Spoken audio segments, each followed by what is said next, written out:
Ken, I think you've probably done more on oil analysis and taken our products and actually shown black and white what they'll do in vehicles than anybody I know over the years that at least I've been involved in the Conklin business. And you've got some really interesting things that you've seen. We have world records with our lubricants, and what you've done, you've shown why we have those records. And we're here in Columbus, Ohio this afternoon at one of our corporate trainings. Dublin. Excuse me. What'd I say? Columbus. Dublin, Ohio. Well, excuse me. We're right outside Columbus, Ohio, at Dublin, Ohio, at our corporate training. Ken, it's good to have you here.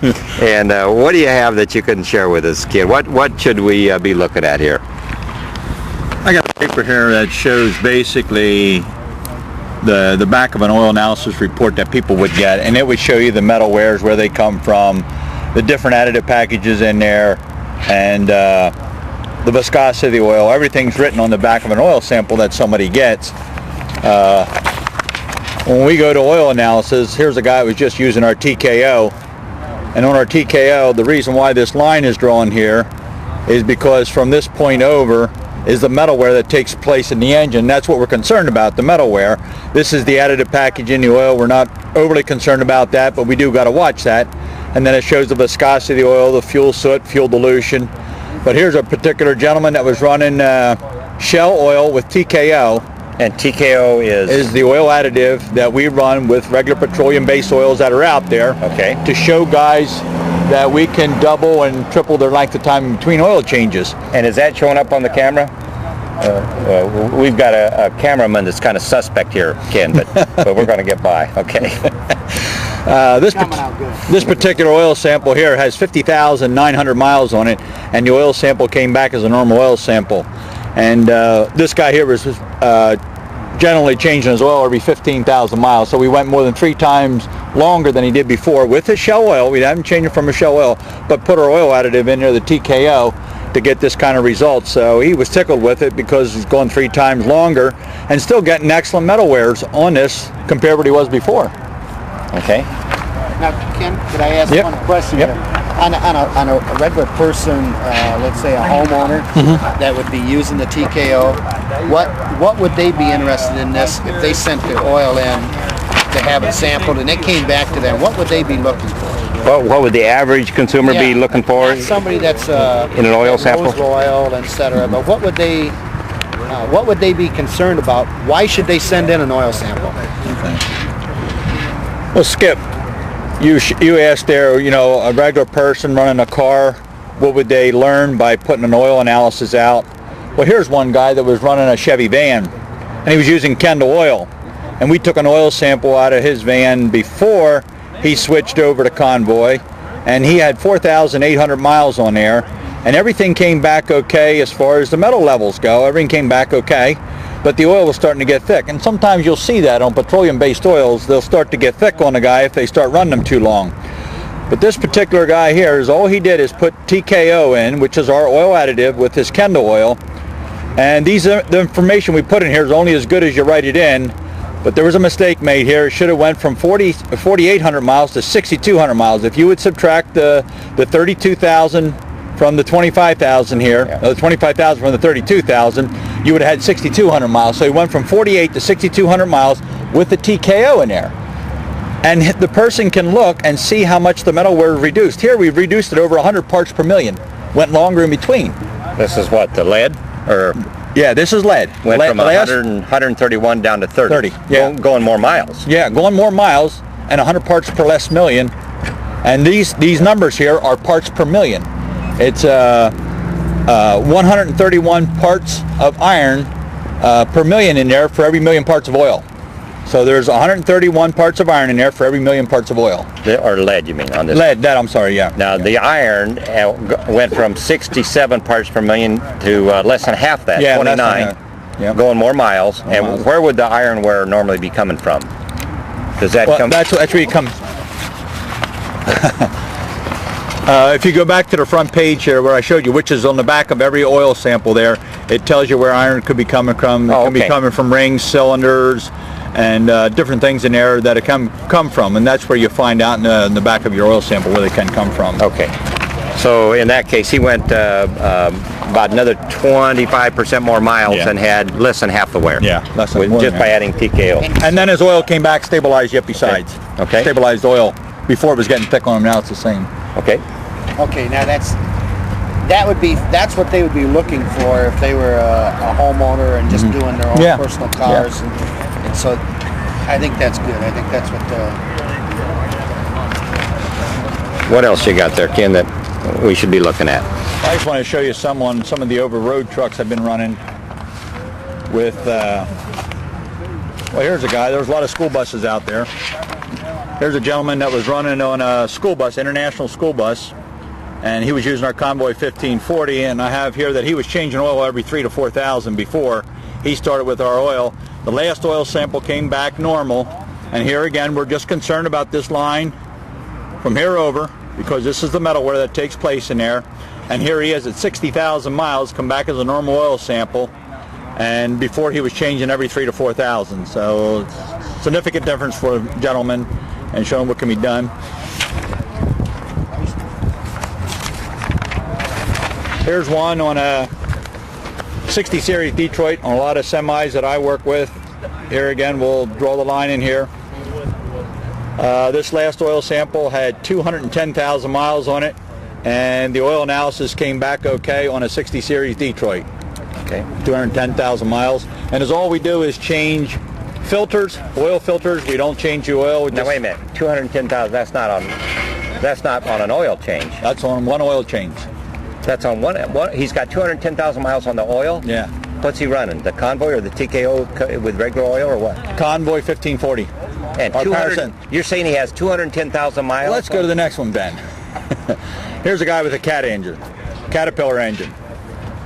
The gentleman has 382,000 miles on the truck, and he has 269,000 miles on the oil. 300,000 miles on the 380,000 on the truck, and 269,000 miles on the oil. And the oil analysis from CTC says that this oil is okay, it's perfectly normal to keep going with it. And here's the metal wear that takes place in that. I'll bat up against any oil sample out there. Anybody running oil 10 to 15,000 miles with that oil sample. That is incredible. So now wait a minute. You're showing us here that at 269,000 miles on this oil change, his wear metals are comparable to conventional at 15,000. Is that really what you're showing us? Yes, that's what I said, Ben. Yes. Is that picking that up, Mr. Cameraman? Yes, sir. Here's a paper that was put out, and this come out from the labs, and they're basing the metal wears here on averages from a Cat engine, a Cummins engine, a Detroit, Mack, and gasoline engines. And they're saying for a semi-truck here, it says wear metals based on 10 to 15,000 miles. And we'll go to this Cat engine here. If we hold these two up here, the iron level, they're saying on this paper here, normal for Cat, the iron should be 100 parts per million, and our oil sample came back at 67 parts of iron. And this is at 269,000. They say this is normal for 10 to 15,000. That is incredible. Incredible. And if we want to go to the lead here on the Cat engine, they say normal metal wears for 10 to 15,000 is 40 parts per million, and the lead here we have is 5. And we go back to that one with the gasoline engine.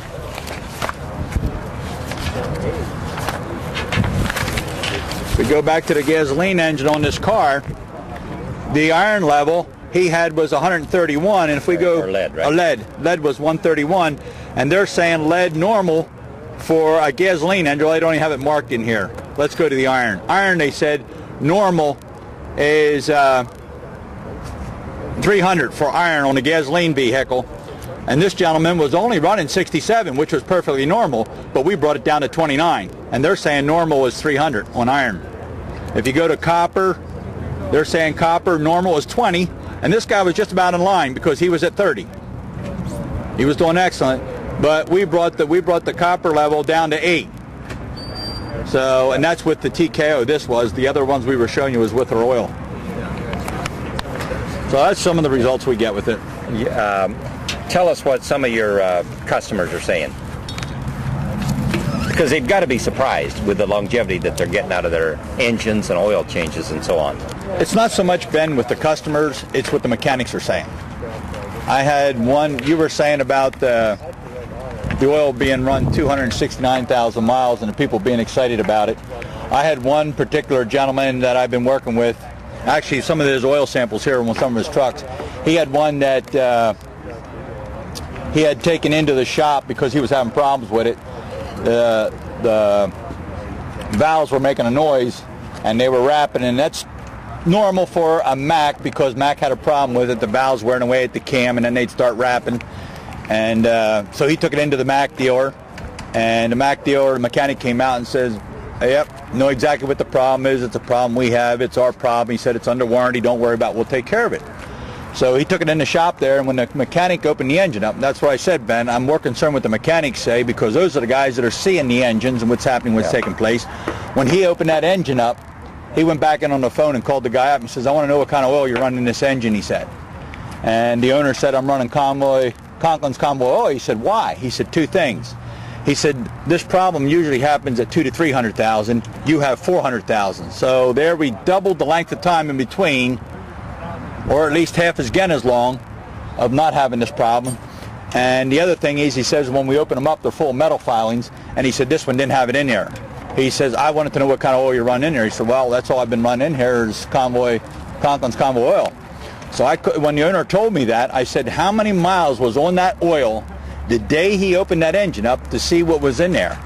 And the owner said it was between 335,000 and 350,000 miles without changing oil, that same oil in there, and it was that drastic of a difference. He called the guy up and wanted to know what kind of oil was running that truck. And it had over 300, how many miles? 300 and some thousand? 335,000. On an oil change. On an oil change. Just changing filters. Just changes filters. And he changes filters every 20,000. And that's when he greases. That's why we're setting these records, Ken. Yeah. And what you're showing here just bears it all out, you know.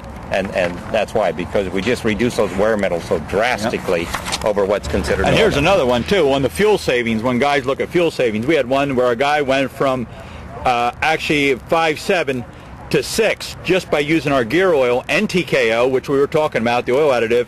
He went a half mile to a gallon increase, and here's your current fuel mileage, current mileage you're getting, and here's your target one. And he went from 5.7 to 6.2. So I took the lower one of it and took him to 6 to 6.5, which is $1,449 fuel savings if you run 100,000 miles a year paying $1.13 a gallon for fuel. And you and I both know we aren't paying $1.13. Closer to $1.70. Yeah, you can add about 50% to that now then. Yeah. So that'd be, you'd be looking at well over $2,000 right that's there. That's what he told by me. half a mile a gallon. Yeah. And I had another gentleman just last week I sat down with him, just using the Diesel Plus. He went from 5 miles to the gallon to 6.1. I'm not saying everybody's going to get that, Ben, but that's what some of the guys are receiving. The guy out there that's not running our stuff, he don't know what it could do for him unless he tries it. And in this particular case, it was $3,767 savings at that fuel price. So he says, I'm looking at well over $4,000 a year fuel savings. Oh, yeah. Just for using the Diesel Plus. Today, he'd be looking at $5,000. Yeah, that is amazing. And Diesel Plus not only saves you the direct cost, but it's a lack of maintenance that's even more valuable than the direct fuel cost. Okay. Well, Ken, we appreciate you taking a little time this afternoon. That's you've got some impressive information there. Thanks so much for sharing that with us. You're welcome, Ben.